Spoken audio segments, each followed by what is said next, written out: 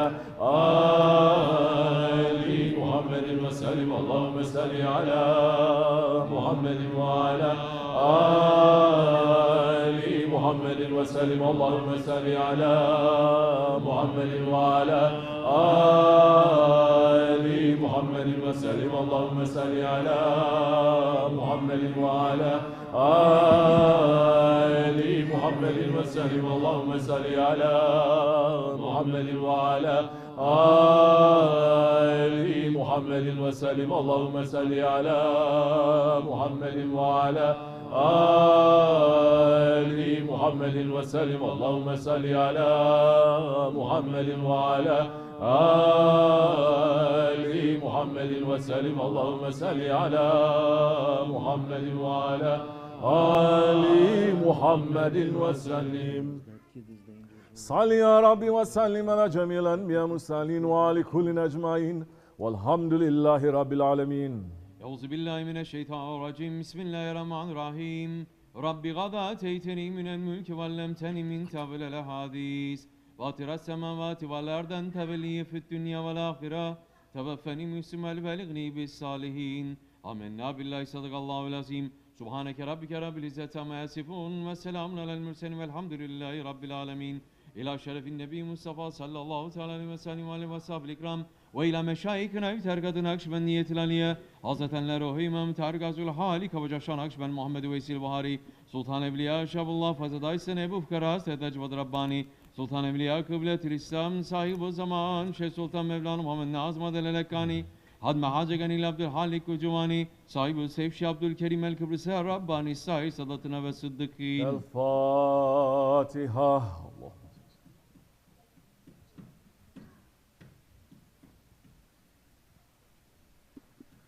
فاعلم أنه لا إله إلا الله لا إله إلا الله لا إله إلا الله لا إله إلا الله لا إله إلا الله لا إله إلا الله لا إله إلا الله لا إله إلا الله لا إله إلا الله لا إله إلا الله لا إله إلا